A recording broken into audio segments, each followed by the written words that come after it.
Praise lord అండి. Praise lord అందరికి ప్రత్యేకమైన వందనాలు. ఈరోజు లైవ్లో ఉన్న మీ అందరినీ దేవుడు దీవించును గాక.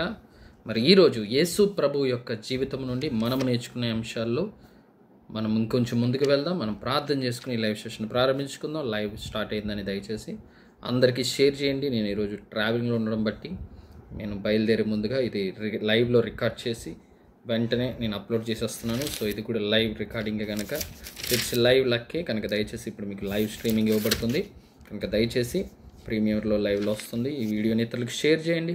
It's a fresh Manna. So ప్రార్థన చేద్దాం. ఈరోజుకు దేవుడు మనతో మాట్లాడే ఫ్రెష్ మన్నా కొరకు ఎదురు చూద్దాం. ప్రార్థన చేద్దాం. స్తోత్రం అఖిలిగా ప్రేమించిన మా ప్రియ పరలోకమందున మా తండ్రి, ప్రభుని అమూల్యమైన కృపను బట్టి నాయన యేసు ప్రభు కొరకు ఆయన యొక్క గుణ లక్షణాలు, మీ యొక్క హృదయము, మీ యొక్క క్యారెక్టరైజేషన్ మేము ధ్యానిస్తూ మేము కూడా నిన్ను పోలి నడుచుకున్నట్లుగా వాక్యం నుండి నాయన మీ గురించి మరొకసారి ధ్యానిస్తుండగా నీ కృపలో నేను ఈ 40 రోజులు పూర్తయ్యేసరికి మా జీవితంలో సంపూర్ణమైన మార్పు, నిన్ను పోలి జీవించే కృపయు దయచేయమని ఈరోజు లైవ్ చూస్తున్న ప్రతి బిడ్డని పేరు పేరున ప్రత్యేకంగా దీవించి ఈరోజు వారితో మాట్లాడి వారిని బలపరచమని, ఈ వీడియో అనేక మందికి దీవెనకరంగా ఆశీర్వాదకరంగా ఉంచమని యేసు నామములో అడుగుతున్నాం తండ్రి, ఆమేన్. హల్లెలూయా. Praise the lord. హల్లెలూయా.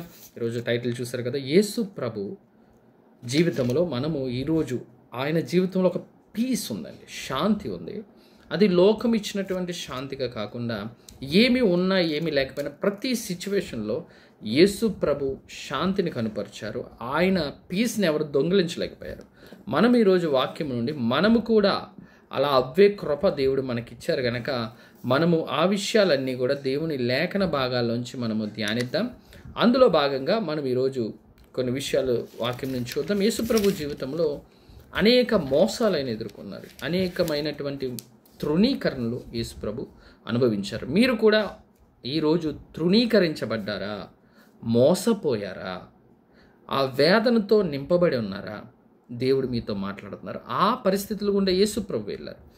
ఆయన కూడా మనకి వలె సమస్తమైనటువంటి ఆయన భారాలు, వ్యాధులు అన్నీ ఆయన అనుభవించాడు కనుక మన ప్రధాన యాజకుడు మనకు వలె బాధలు అనుభవించిన వాడు కనుక ఆయన మనకి సహాయం చేయగలరు ఇప్పుడు. ఎందుకంటే మన బాధ ఆయన స్వయంగా అనుభవించారు కనుక ఆయనకి మన బాధ కంప్లీట్గా తెలిసి అనమాట అండి. కనుక ఆయన ఆ పరిస్థితులు గుండా వెళ్ళారు. ఆయన అవమానాలు పొందారు. ఆయన మోసపరచబడ్డారు. కనుక మీరు ఒకవేళ ఎన్ని అవమానాలు గుండా వెళ్తున్నా దేవుడి సమాధానం ఈరోజు మీకు తోడై ఉండునుగాక. ఆమేన్. ఒకసారి మనము యోహాను సువార్త 13వ అధ్యాయం ఓపెన్ చేద్దామండి. యోహాను సువార్త 13వ అధ్యాయంలో 21వ వచనం నుండి నేను చదువుతున్నాను. యేసు ఈ మాటలు పలికిన తర్వాత ఆత్మలో కలవరపడి, మీలో ఒకడు నన్ను అప్పగించునని మీతో నిశ్చయముగా చెప్పుచున్నానని రూఢిగా చెప్పెను.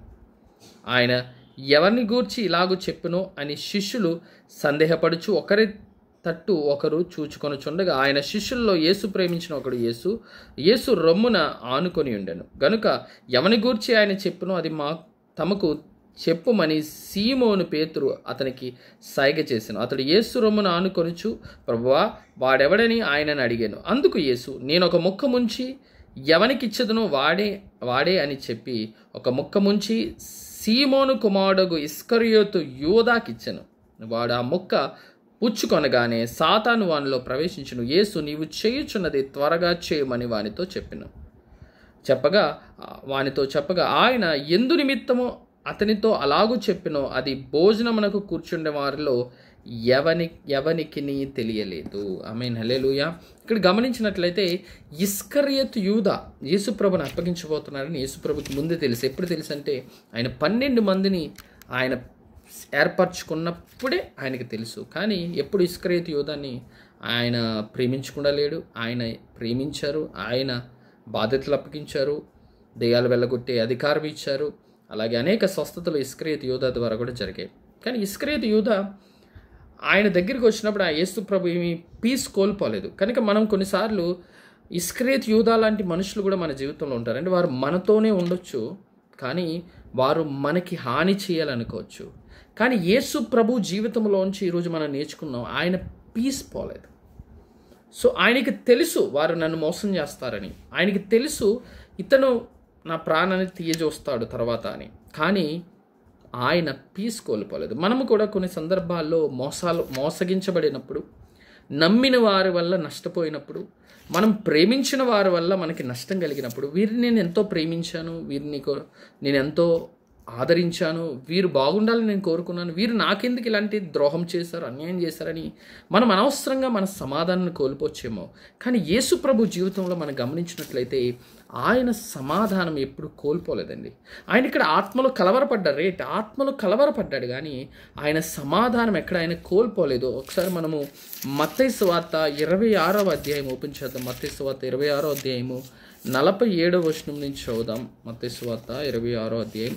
దయచేసి కామెంట్ చేయండి. ఇప్పుడు ఈరోజు మీకు లైవ్ కామెంట్లు నేను చదవకపోయినా నేను ఇప్పుడు మీ కామెంట్లు నేను చూస్తున్నాను లైవ్లో కనుక దయచేసి so I'm speaking the future tense. So దయచేసి అందరూ కూడా కామెంట్ చేయండి, లైక్ చేయండి, వీడియోని ఇతరులకు షేర్ చేయండి. అలాగే వాకింగ్ కూడా పెడుతున్న బిడ్డలు దేవుడు దీవించును గాక. Yes, thank you. మత్తయి సువార్త 26వ అధ్యాయం 47వ వచనం నుంచి నేను చదువుతున్నాను. ఒకసారి చూడండి. ఆయన ఇంకనూ మాట్లాడుచుండగా 12 మందిలో ఒకడగు యూదా వచ్చెను. వానితో కూడా బహు జనసమూహము కత్తులు, ఆయనతో పాటు బహు జనసమూహము కత్తులు గుదియలు పట్టుకొని ప్రధాన యాజకుల యొద్ద నుండి ప్రజల పెద్దల యొద్ద నుండి వచ్చెను. ఆయన అప్పగించువాడు నేను ఎవరిని ముద్దు పెట్టుకొందునో ఆయనే యేసు, ఆయనను పట్టుకొనుడని వారికి గుర్తు చెప్పి వెంటనే యేసు వద్దకు వచ్చి, బోధకుడా నీకు శుభమని చెప్పి ఆయనను ముద్దు పెట్టుకొనును. యేసు ఏమంటున్నారు చూడండి. యేసు, చెలికాడా నీవు చేయవచ్చినది చేయమని అతనితో చెప్పగా వారు దగ్గరకు వచ్చి ఆయన మీద పడి ఆయనను పట్టుకొనిరి. ఇక్కడ చూస్తే యేసు ప్రభు ఇస్కరియోతు యూదా యేసు ప్రభుని పట్టించడానికి వచ్చిన తర్వాత ఇందాక చెప్పిన ఆత్మలో కలవడపడ్డారు, కానీ ఆయన పీస్ ఆయన కోల్పోలేదని. యేసుప్రభు ఆయన అప్పగించడానికి వచ్చారు. అప్పుడు అప్పగించేస్తున్నాడని యేసుప్రభుకి తెలుసు. ఆయన ఏమని పిలుస్తున్నాడంటే ద్రోహి అని పిలవట్లేదు. ఆయన నేను ఎంత నమ్మాను, నువ్వు ఎంత మోసం చేసావు అనట్లే. చెలికాడా అంటున్నాడు. స్నేహితుడా, నా స్నేహితుడా, నా చెలికాడా, ఫ్రెండ్గా సంబోధిస్తున్నాడు. నువ్వు చేయవలసింది చెయ్యి అంటున్నారు. ఇక్కడ గమనించినట్లయితే యేసు ప్రభు ఆ ప్రేమ ఇక్కడ కనిపిస్తుంది. కనుక ఈరోజు అయితే మనం పీస్ గురించి ధ్యానిస్తున్నాం కనుక నేను దాని కొరకే మాట్లాడాలనుకుంటున్నాను. మన జీవితంలో ఇతరుల వల్ల మనం పీస్ కోల్పోకూడదండి. ఈ విషయాన్ని బాగా గుర్తుపెట్టుకోండి. ఎవరి వల్ల కూడా మన పీస్ పోకూడదు. అసలు ఎన్ని పరిస్థితులు ఎదురైనా, ఎన్ని అవమానాలు ఎదురైనా, ఎవరు మన కొరకు చెడ్డగా చెప్పినా, ఆ చెడ్డగా చెప్పిన వ్యక్తి మనతోనే ఉండొచ్చు, మన పక్కనే ఉండొచ్చు, మన స్నేహితుడిగా ఉండొచ్చు, ఆఖరికి వారు మనకి హాని చేయొచ్చు. కానీ మనం వారికి హాని చేయకూడదు. యేసు ప్రభుని పోలి నడుచుకుంటూ వారిని మనం అలాగే ప్రేమించాలి. అలాగే మన పీస్ మనం కోల్పోకూడదు. ఆమేన్, హల్లెలూయా. కనుక ఈరోజు ఎవరైనా ద్రోహం చేయబడి ఉంటే, మోసపరచబడి ఉంటే, మీరు ఇతరులకు అలా ఉంటే దేవుని క్షమాపణ అడగండి. దేవుడు మిమ్మల్ని క్షమిస్తారు. మారు మనసు పొందండి. అలా ఉండొద్దు. ఒకవేళ మీ విషయంలో అలాంటి పరిస్థితులు ఎదురైతే పీస్ మాత్రం కోల్పోద్దు. ఎందుకంటే సాతాను యొక్క మెయిన్ టార్గెట్ ఏంటంటే మన యొక్క సమాధానాన్ని దొంగిలించడం అండి. సాతాను గాడు దొంగ కదా, దోచుకునేవాడు. వాడికి తెలుసు ఈ విశ్వాసం నేనేం చేయలేను, ఇతని యొక్క సమాధానాన్ని నేను పోగొడతాను. ఎందుకంటే అప్పుడు మనం దేవుని స్వరం వినలేము. గుర్తుపెట్టుకోండి, ఎప్పుడైతే మనం పీస్ కోల్పోతామో దేవుని స్వరం మనం సరిగ్గా వినలేము. అలాగే పరిశుద్ధాత్మ దేవుడు మన జీవితంలో పనిచేయకుండా అదొక పెద్ద ఆటంకంగా మారుతుంది. కనుక ఎన్ని అవమానాలున్నా, ఏ పరిస్థితుల్లో కూడా మనము పీస్ని కోల్పోకూడదు. ఓకేనండి. అదే రీతిగా మనం గమనించినట్లయితే యేసు ప్రభు యొక్క కుటుంబ సభ్యులు ఆయన్ని నమ్మలేదు. యోహాను సువార్త 7వ అధ్యాయము ఒకసారి ఓపెన్ చేద్దాం. ఇదే యోహాను సువార్త 7వ అధ్యాయం. థ్యాంక్స్ అండి కామెంట్ చేస్తున్నవారు వాక్యాన్ని. 3వ వచనం నుంచి చదువుదాం. God bless you all, God bless you all. ఈరోజు మీ ప్రార్థన వస్తువులు ఏం పంపిస్తున్నా నేను లైవ్లో చూస్తున్నాను. మీకు నేను ఒకవేళ కుదిరితే లైవ్లోనే రిప్లై ఇస్తాను, but I will pray for you. 7వ అధ్యాయం 3వ వచనం నుంచి చదువుతున్నాను. చూడండి, బైబిల్స్ ఉన్నవారు చూడండి, లేదా మొబైల్లో చూసేవారు చూడండి. ఆయన సహోదరులు ఆయన చూచి, నీవు చేయుచున్న క్రియలు నీ శిష్యులు చూచినట్లు ఈ స్థలము విడిచి యోదియాకు వెళ్ళుము. బహిరంగమున అంగీకరింపబడ గోరువాడెవడును తన పని రహస్యమున జరిపింపడు. నీవు ఈ కార్యములు చేయుచున్న ఎడల నిన్ను నీవే లోకమునకు కనపరుచుకొనమని చెప్పిరి. ఆయన సహోదరులైనను ఆయన యందు విశ్వాసం ఉంచలేదు. ఇక్కడ గమనించినట్లయితే యోసేపు మరియకి యేసు ప్రభు అయితే వివాహానికి ముందుగా, అంటే ఆయన మరియ కన్యకగా ఉన్నప్పుడు పరిశుద్ధాత్మ ద్వారా గర్భవతి అవ్వడం మనకు తెలుసు. యేసు ప్రభు born to a virgin woman, కన్యక ఆయన పుట్టారు. ఆయన పుట్టేంత వరకు వారు భార్యాభర్తల సంబంధం వారు కలిగి లేరు. ఆయన పుట్టుక పరిశుద్ధంగా ఉండాలి కనుక వారు విడివిడిగానే ఉన్నారు. యేసు ప్రభు పుట్టిన తర్వాత వారు భార్యాభర్తలు గనక వారు అందరికి వలె భార్యాభర్తల ధర్మం జరిగించారు. ఆయనకి అంటే యోసేపుకి మరియకి తర్వాత పిల్లలు పుట్టారు. సో ఆ పిల్లలు కూడా యేసు ప్రభు యందు విశ్వాసం ఉంచలేదన్నమాట. యేసు ప్రభు యొక్క తమ్ముళ్ళు యేసు ప్రభు మీద ఏం చేయలేదంటే విశ్వాసం ఉంచలేదు.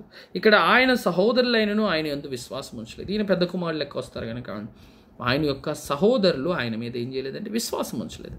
కొన్ని సందర్భాల్లో మన ఇంట్లో వాళ్ళు మనల్ని నమ్మరు. బయట వారందరూ నమ్మొచ్చు, ఇంట్లో వాళ్ళు ఇతను దైవజనుడని నమ్మకపోవచ్చు, మిమ్మల్ని తక్కువగా చూడొచ్చు.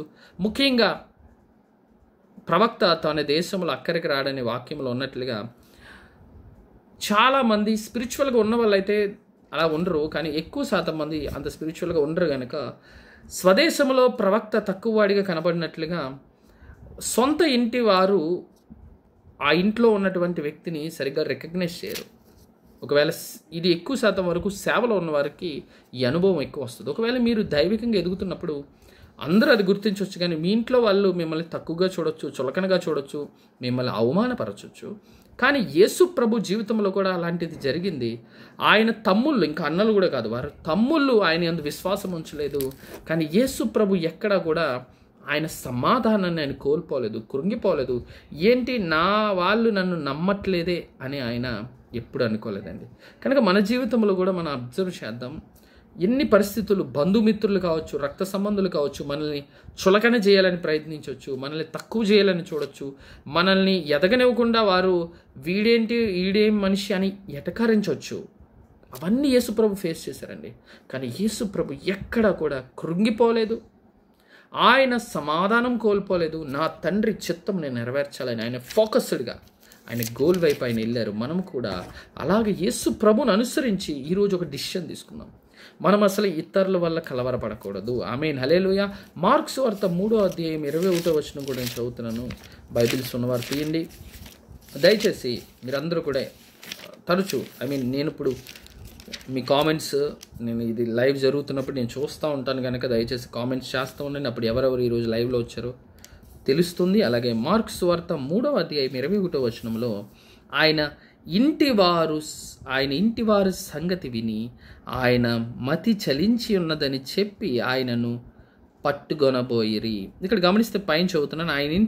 ఆయన ఇంటిలోనికి వచ్చినప్పుడు జనులు మరలా గుంపులు కూడి వచ్చిరి గనుక భోజనము చేయుటకైనను వారికి వీలు లేకపోయిను. ఆయన ఇంటివారు సంగతి విని ఆయన మతి చలించినదని చెప్పి ఆయనను పట్టుకొనబోయిరి. ఇక్కడ గమనించినట్లయితే ఇక్కడ ఆయన సంబంధించిన వారు, ఆయనకి ఏమైందంటే ఇంగ్లీష్ బైబిల్లో అయితే ఉంది ఏంటంటే he is out of his mind అని ఉంటుందండి. He is out of his mind అంటే ఆయనకి మతి చెల్లించింది, ఆయన బుర్ర సరిగ్గా పనిచేయట్లేదు అన్నట్లుగా వారి సొంత వారు చూస్తున్నారు. కనుక మనం ఎదుగుతున్నప్పుడు కావచ్చు, భక్తులు ఎదుగుతున్నప్పుడు కావచ్చు, లేకపోతే ఉద్యోగం కోల్పోయినప్పుడు, లేకపోతే డబ్బులు లేనప్పుడు మన బంధుమిత్రులు కావచ్చు, మన రక్త సంబంధులు కావచ్చు, మనల్ని చాలా తక్కువగా, ఆఖరికి ఇతనికి బుర్ర సరిగ్గా పని చేయట్లేదు అన్నట్లుగా కూడా చూడొచ్చు. కానీ అవన్నీ విషయాలు మనం వింటున్నప్పుడు మనము సమాధానము కోల్పోకూడదు, కృంగిపోకూడదు. ఆమేన్, హల్లెలూయా. యేసు ప్రభుని పోలి నడుచుకోవాలని డిసిషన్ తీసుకున్నారు కనుక యేసు ప్రభువులోని ధైర్యము, ఆ యొక్క నిలబడే తత్వము, ఆ యొక్క క్షమించే తత్వాన్ని మనం అన్వయించుకుందాం. అలాగే యోహాను సువార్త 6వ అధ్యాయంలో ఇక్కడ అద్భుతమైన విషయం మనం ఉంటుంది. యోహాను సువార్త 6వ అధ్యాయం 66వ వచనం మనం చదువుదాం.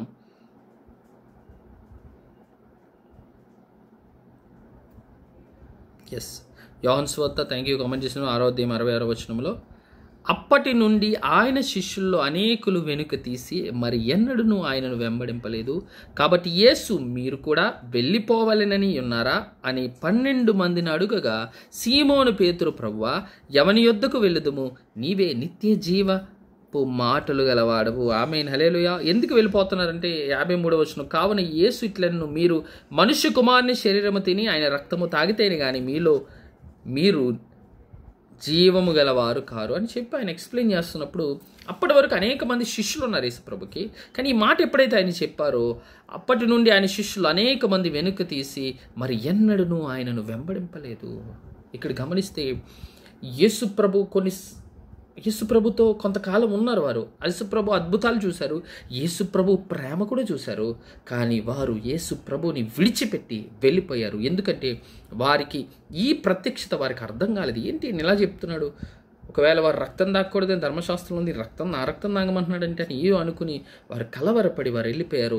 యేసు ప్రభువు దగ్గరికి వచ్చి, అయ్యా ఇది మాకు అర్థం కావట్లేదు ఏంటి అని అడుగుంటే ఆయన అది వివరంగా చెప్పేవారు. కానీ వారు వెనక్కు తీశారు. మన జీవితంలో మనతో చాలామంది ఉంటారండి. వారు వెళ్ళిపోవచ్చు, మనం కృంగిపోక్కర్లేదు. వారు మనల్ని విడిచిపెట్టి వెళ్ళిపోవచ్చు, వారు మన గురించి వెళ్ళిపోయి చెడ్డగా చెప్పొచ్చు, వారిని మనం ఎంతో ప్రేమించవచ్చు. యేసుప్రభు ఈ శిష్యుల్ని ప్రేమించలేదా? 12 మంది శిష్యుల్ని ప్రేమించినట్లుగా ఈయన వారిని కూడా ట్రైనప్ చేశారు, ఈయన వారికి కూడా అధికారం ఇచ్చాడు, ఈయన వారిని కూడా పంపించారు. ఇంకో చోట ఉంటుంది కదా మనకి 70 మందిని పంపించినట్లుగా ఆయన కొంతమందిని పంపిస్తున్నాడు. ఆయన మీరు ఇది చెయ్యాలి, ఇలా ఉండాలని అనేక విషయాలు యేసుప్రభు వారికి కూడా నేర్పించారు. వారు కూడా అద్భుతాలు చూశారు, స్వస్థతలు కల్లారా చూశారు, యేసుప్రభు బోధలు చెవులారా డైరెక్ట్గా అక్కడ విన్నారు. వీళ్ళు శిష్యులు అంటున్నారంటే యేసుప్రభుని కొంతకాలం వెంబడించిన వారే. కానీ కొంతకాలం తర్వాత వారు యేసు ప్రభుని విడిచిపెట్టి వెళ్ళిపోయారు. వారు ఎందుకు వెళ్ళారంటే ఇక్కడ జరిగిన సంఘటనలు బట్టి వారు అభ్యంతరపడి వెళ్ళిపోయారు. మన జీవితంలో కూడా మనం చాలామంది మనతో లైఫ్ లాంగ్ ఉంటారని ఆశపడి ఉండొచ్చు. వారిని ఒకవేళ దైవజనులుగా నేను కనుక దైవజనులుగా నా ఎక్స్పీరియన్స్ అంటే దైవజనులుగా చెప్పాలని చూస్తే మీరు కొంతమందిని ట్రైన్ చేసి ఉండొచ్చు, మీరు కొంతమందిని రక్షణలోకి నడిపించి ఉండొచ్చు, మీరు కొంతమందిని బలపరిచి ఉండొచ్చు. కానీ వారు మిమ్మల్ని విడిచిపెట్టి వెళ్ళిపోయి ఉండొచ్చు. కానీ యేసుప్రభు ఇక్కడ కలవరపడలేదు, కృంగిపోలేదు, ఆయన అధైర్యపడలేదు, సమాధానం ముఖ్యంగా కోల్పోలేదు. అలాగే మీ జీవితంలో కూడా మీరు కొంతమందికి ఉద్యోగాలు ఇప్పించి ఉండొచ్చు, మీరు కొంతమందిని చిన్నప్పటి నుంచి పెంచి ఉండొచ్చు, డబ్బులు ఇచ్చి ఉండొచ్చు, వారు హాస్పిటల్లో ఉన్నప్పుడు మీరే వారిని మీ ఇంట్లో చేర్చుకుని ఉండొచ్చు, మీ ఇంట్లో వారికి 1 నెల రోజులు ఆతిథ్యం ఇచ్చి ఉండొచ్చు. కానీ వారు ఆరోగ్యవంతులైన తర్వాత మీ గురించి చెడ్డగా చెప్పి మిమ్మల్ని విడిచిపెట్టి వెళ్ళిపోయి ఉండొచ్చు. కానీ మనము కలవరపడకూడదు, కృంగిపోకూడదు. మన జీవితంలో మనం అర్థం చేసుకుందాం, మనుషులు ఎప్పుడూ శాశ్వతం కాదండి. మనుషులు ఎప్పుడు శాశ్వతం కాదు. దేవుడి వాక్యం, నేను ఎప్పుడు ఈ మాట నమ్ముతాను, ఏ మనుషుడు నమ్మదగిన వాడు కాదు. కనుక నేను ఎప్పుడు నాకు పరిచయం ఉన్న వాళ్ళకి చెప్తా, ఏ మనుషుడు నమ్మదగిన వాడు కాదు, నీవు కాదు, నేను కాదు.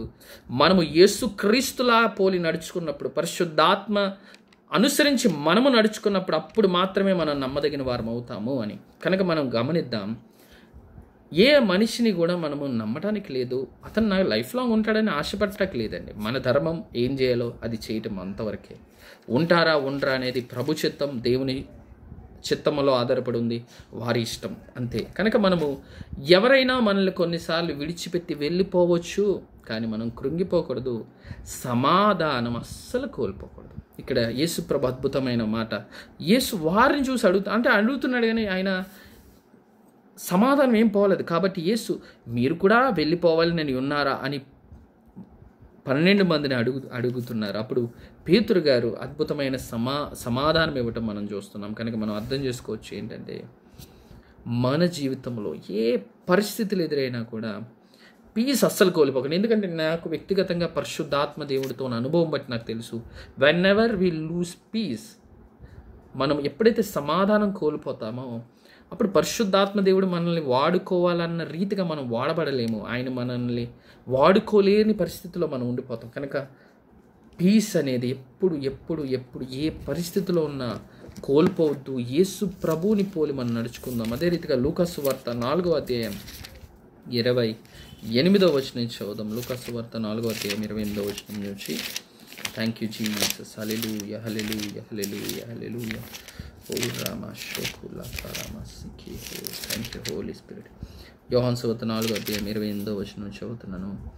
సమాజ మందిరములో ఉన్న వారందరూ ఆ మాటలు విని ఆగ్రహముతో నిండుకొని లేచి ఆయనను పట్టణంలో నుండి వెళ్ళగొట్టి ఆయనను తలక్రిందులుగా పడద్రోయవలెనని తమ పట్టణము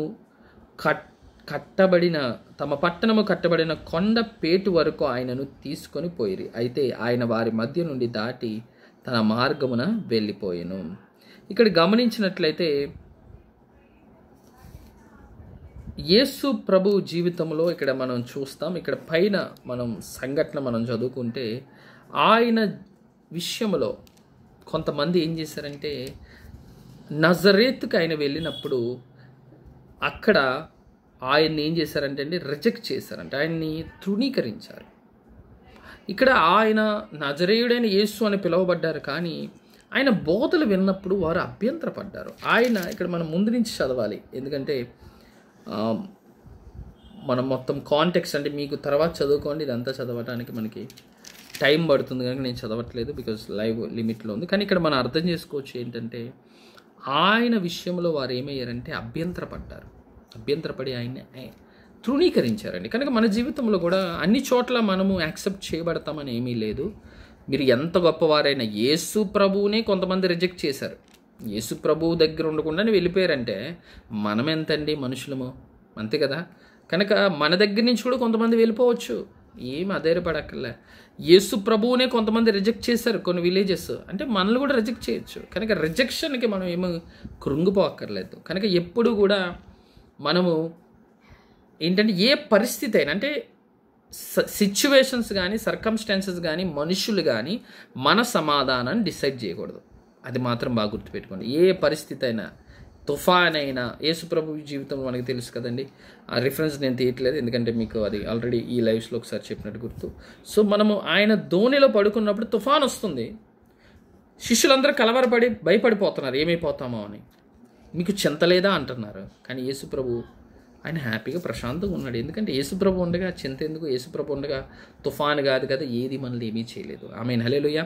కనుక ఎలాంటి తుఫాన్ లాంటి పరిస్థితులు ఎదురైనా, మనుషులు రిజెక్షన్స్ ఎదురైనా, మనుషులు అవమానపరిచినా, మన జీవితంలో మాత్రము మనం ఏం చేయాలంటే మన యొక్క పీస్ని మనం కోల్పోకూడదు, సమాధానం మనం కోల్పోకూడదు. ఆమేన్, హల్లెలూయా. ఒకసారి మనము పేతురు రాసిన మొదటి పత్రిక 2వ అధ్యాయం నుంచి చదువుదాం. పేతురు రాసిన మొదటి పత్రిక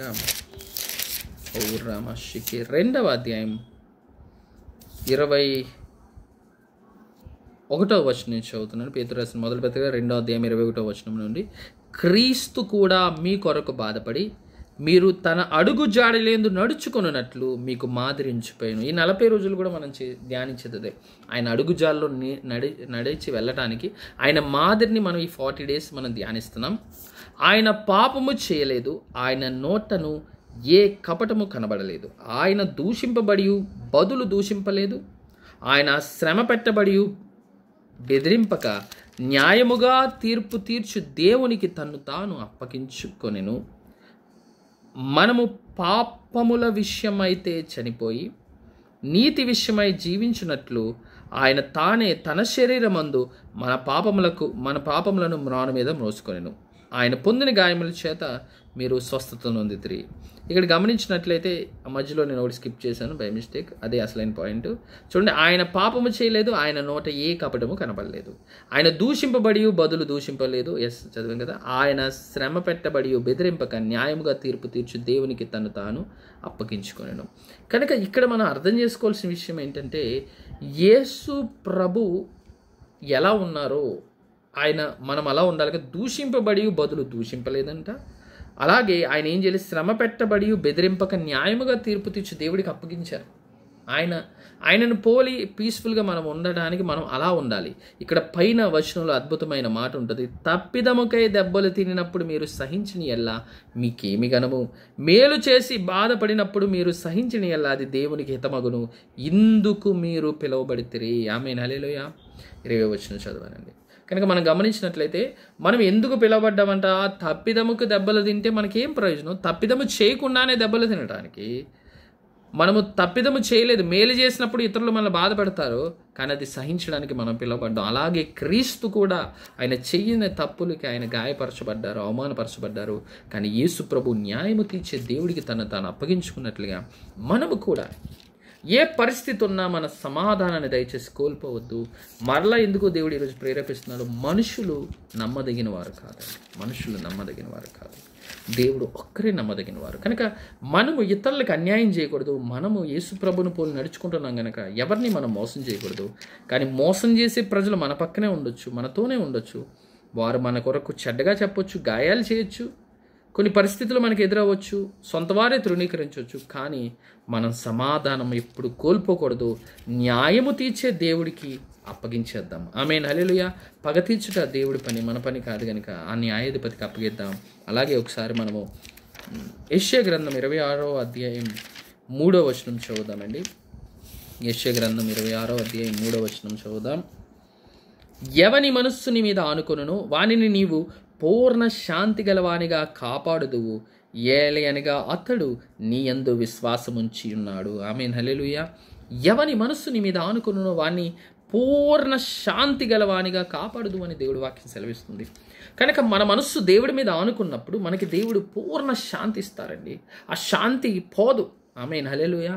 యేసు ప్రభు జీవితంలో ఆయన ఎక్కువగా ఆ శాంతి విషయంలో ఆయన డిస్టర్బ్ అయిన సంఘటన ఏంటంటే, ఎప్పుడైతే తండ్రి ఆయన హస్తం విడిచిపెట్టారో అప్పుడండి ఏలి ఏలి లామా సబక్తాని అన్నాడు.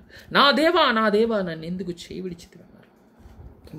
మనందరి పాపం ఆయన మీదకి వెళ్ళబోయే ముందుగా పరిశుద్ధుడైన దేవుడు ఆ పాపాన్ని, అసలు పాపము అంటే తెలియని పరిశుద్ధుడు ఆ పాప భారం మోయాల్సి వచ్చినప్పుడు మన దేవాది దేవుడు, మన రక్షకుడైన యేసు ప్రభు అప్పుడు ఆయన జీవితంలో ఎప్పుడూ లేనటువంటి పరిస్థితి ఆయన ఎదుర్కోవాల్సి వచ్చింది. అది కూడా నన్ను ప్రేమించినందుకు, మిమ్మల్ని ప్రేమించినందుకు యేసు ప్రభు తండ్రితో వేరవలసిన పరిస్థితి ఎదురైంది. అదే ఏలి ఏలి లామా సబక్తానని సిలువలో పలికినటువంటి 4వ మాటలో మనం గమనిస్తున్నాం. కనుక ఎప్పుడైతే దేవుడితో ఆయనకి దగ్గర సంబంధంలో గ్యాప్ వచ్చిందో అప్పుడు పీస్ విషయంలో ఆయనకి ప్రాబ్లం ఎదురైంది. కనుక మన జీవితంలో దేవుడికి మనకి ఉన్న సంబంధం డిస్టర్బ్ అయితే తప్ప పీస్ మనం డిస్టర్బెన్స్ రాకూడదు. ఆమేన్, హల్లెలూయా. ఎందుకంటే నా దేవుడు నా విషయంలో అభ్యంతరపడుతున్నారు, నా దేవుడికి ఈ విషయం ఇష్టం లేదన్నప్పుడు నేను ఎలాగ సమాధానంగా ఉండగలుగుతాను? నేను దేవుడితో సరిచేసుకోకుండా నేను ప్రశాంతంగా ఉండగలుగుతాను? కనుక పరిశుద్ధాత్మ దేవుడికి ఇష్టం లేని పని మనం చేస్తూ మనం సంతోషంగా ఉంటున్నామంటే అసలు మనము స్పిరిచువల్గా లేమని అర్థం. అటు అబద్ధాలు ఆడుతూ ఇతరుల్ని దూషిస్తూ అసలు లోపల పరిశుద్ధాత్మ దేవుడి దుఃఖాన్ని మనం అనుభవించకుండా ఉంటున్నామంటే అసలు we are not a new testament క్రిస్టియన్స్గా లేనట్లేండి, ఓల్డ్ టెస్టిమెంట్లో ఉన్నట్లు. ఎందుకంటే పరిశుద్ధాత్మ దేవుడు దుఃఖపడుతున్నప్పుడు అది మనం గ్రహించగలగాలి. ఆయన దుఃఖాన్ని నేను తట్టుకోలేకపోతున్నాను, నేను తప్పు చేయలేదు, కానీ ఆయన బాధపడుతున్నారు, నేను వెళ్ళి సమాధాన పడతాను అని మనమే తగ్గింపు అక్కడ ప్రారంభమవుతుంది. ఎందుకంటే నా ముఖ్య ఉద్దేశం ఏంటి? పరిశుద్ధాత్మ దేవుడితో నేను సమాధానంగా ఉండటం, యేసయ్యతో సమాధానంగా ఉండటం, అది మనకి టార్గెట్ అవ్వాలండి. కనుక మన ఉద్దేశము దేవుని వాక్యానుసారంగా జీవించడం, యేసు ప్రభువుని పోలి జీవించడము, అలాగే యేసయ్యతో సమాధానంగా ఉండటం. మన పీస్ ఒక్క దేవుడితో మనకి ఏదైనా డిస్టర్బెన్స్ వచ్చి గ్యాప్ వస్తే అప్పుడు మాత్రమే మనం పీస్ విషయంలో డిస్టర్బెన్స్ రావాలి. అది యేసయ్య దగ్గరికి వెళ్ళి మోకాళ్ళు వేసి ప్రార్థన చేసి ఆ విషయంలో మళ్ళీ సరి చేసుకోవాలి. ఆమేన్, హల్లెలూయా. కానీ మనుషులు ఏదో అన్నారనో, లేకపోతే డబ్బు లేదనో, లేకపోతే మనం అనుకున్న ఉద్యోగం రాలేదనో, ఇంట్లో ప్రాబ్లమ్స్ ఉన్నాయనో, భర్త మారలేదు, భార్య మారలేదు, ఏవైనా పరిస్థితులు అవనవండి, కానీ ఏది నా పీస్ని డిస్టర్బెన్స్ చేయలేదు. ఆమేన్, హల్లెలూయా. నేను పీస్ కోల్పోను. ఆమేన్, యేసయ్యలాగానే నేను జీవిస్తాను. ఆమేన్, హల్లెలూయా. కనుక మన సమాధానము దేవుడితో ఉన్న సంబంధం మీద ఆధారపడి ఉండాలి, కానీ చుట్టుపక్కల పరిస్థితుల మీద ఆధారపడకూడదు. ఆమేన్, హల్లెలూయా. ఈ మాట చదువుకుని మనం ప్రార్థన చేసుకుందాం. యోహాను సువార్త 14వ అధ్యాయంలో 27వ వచనం చదువుతున్నాను. శాంతి మీకు అనుగ్రహించి వెళ్ళుచున్నాను, నా శాంతిని మీకు అనుగ్రహించుచున్నాను. లోకమిచ్చినట్టు నేను మీకు అనుగ్రహించట్లేదు. మీ హృదయమును కలవరపడనీయకుడి, వెరవనీయకుడి. ఆమేన్, హల్లెలూయా. శాంతి మీకు అనుగ్రహిస్తున్నా అంటున్నారు, నా శాంతిని మీకు ఇస్తా అంటున్నారు.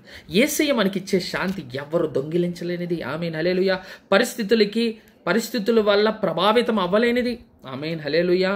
ఏ మనిషి మనల్ని దూషించిన, నిందించిన, అవమానపరిచిన, అన్యాయమైన మాటలు మాట్లాడినా ఆ సమాధానము కోల్పోనది, కలవరము రానిది. అటువంటి నిజమైన పరిశుద్ధుడిచ్చే సమాధానం పరిశుద్ధాత్మ ద్వారా యేసయ్య మనకి ఇస్తానంటున్నారు. కనుక ఆ పీస్ కలిగి ఉందాం. ఈరోజు యేసు ప్రభు జీవితాన్ని నుంచి మనం అర్థం చేసుకున్న అంశము, ఆయన కలవరపడలేదు ఎక్కడ. ఆయన జీవితంలో నిజమైన సమాధానం ఉంది. పరిస్థితులు ఎన్ని వచ్చినా కూడా ఆయన సమాధానాన్ని కోల్పోలేదు.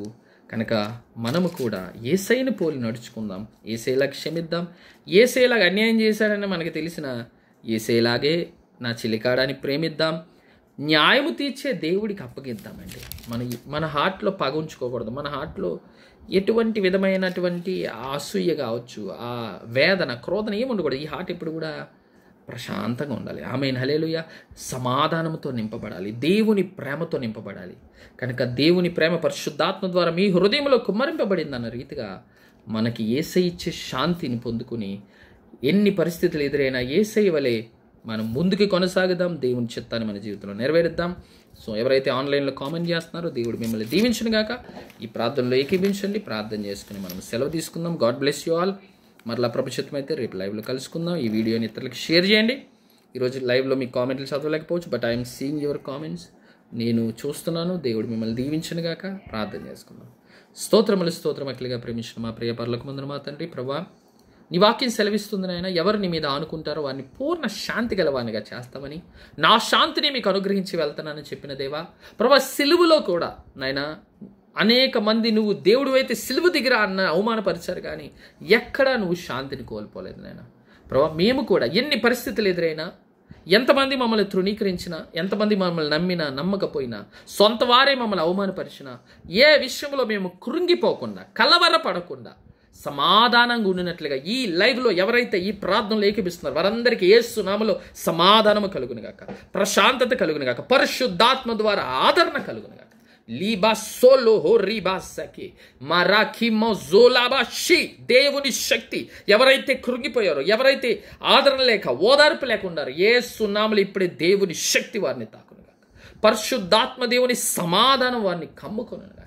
వారి హృదయంలో ఉన్న కలవరం సంపూర్ణంగా నేను తీసివేస్తున్నందుకు స్తోత్రాలు. నేను వారి హృదయాన్ని సమాధానంతో నింపమని వేడుకుంటున్నాను తండ్రి. ప్రభు అదే రీతిగా మీతో ఎక్కడ చిన్న పరిశుద్ధాత్మ దేవుడు నొచ్చుకున్నప్పుడు మేము ఆ విషయాన్ని గుర్తించి ఆ విషయంలో బాధపడి ఆయన పరిశుద్ధాత్మ దేవుడితో సమాధానపడే కృప మాకు దయచేయమని వేడుకుంటున్నాం. వాక్యానుసారంగా మేము జీవించినప్పుడు నేను పరిశుద్ధాత్మ దేవుడు ఏమైనా చెప్పినప్పుడు మేము విన్నప్పుడు నేను అది మాకు చిన్న విషయంగా ఉండకూడదు, కానీ నా దేవుడు బాధపడుతున్నారు, నాకు ఆ పీస్ నేను సెట్ చేసుకోవాలనే విషయంలో మేము నాయన త్వరపడినట్లుగా నాయన ఆత్మలో సెన్సిటివ్గా ఉండడానికి నీ కృప ద్వారా, నీ పరిశుద్ధాత్మ ద్వారా మాకు దయచేయమని. ఈరోజు ఎవరైతే ఈ లైవ్ చూస్తారో వారందరూ ప్రత్యేకంగా వారి ప్రార్థన అవస్థలో అనారోగ్యంగా ఉన్న వారికి యేసునామములో స్వస్థత ప్రకటిస్తూ నేను నీ కృప కాపుదల దయచేయమని, ప్రయాణంలో ఉన్న వారికి ప్రయాణంలో నేను నీ కృప, నీ దేవతల కాపుదల దయచేయండి. అదే రీతిగా నాయన ప్రభా నీ రక్త భద్రకోట్లో ప్రతి ఒక్కరిని భద్రపరచు. వారు ఏ విషయాల కొరకు ప్రార్థిస్తున్నారో నీ చిత్తంలో అవన్నీ నెరవేర్చమని నీ కృపగల చేతులకి మమ్మల్ని అందరినీ అప్పగించుకుంటూ మా కొరకు త్వరలో రానటువంటి యేసుక్రీస్తు పరిశుద్ధమైన నామంలో అడిగి వేడుకుంటున్నాం పరమ తండ్రి, ఆమేన్. మన పరమ తండ్రి అయిన దేవుని ప్రేమయు, కుమారుడైన యేసుక్రీస్తు కృపయు, పరిశుద్ధాత్మ దేవుని యొక్క సహవాసమును సమాధానమును సదాకాలం మన హృదయాల్ని ఏలునట్లుగా దేవుడి కృప మనకి తోడైండి, కాచి కాపాడను గాక. ఆమేన్, ఆమేన్, ఆమేన్. ప్రైజ్ లార్డ్ అండి. అందరికీ ప్రత్యేకమైన వందనాలు. మీరు లైవ్లో వచ్చినందుకు, మీరు కామెంట్ చేస్తున్నందుకు చాలా సంతోషం. దేవుడు మిమ్మల్ని దీవించును గాక. సో ఈరోజు ఇప్పుడు బయలుదేరి ట్రావెలింగ్లో ఉంటాను, బయలుదేరి వస్తున్నాం కనుక జర్నీ విషయంలో కూడా ప్రార్థన చేయండి. ప్రభుత్వం అయితే మళ్ళీ రేపు కలుసుకుందాం. అందరికీ వందనాలు. God bless you all.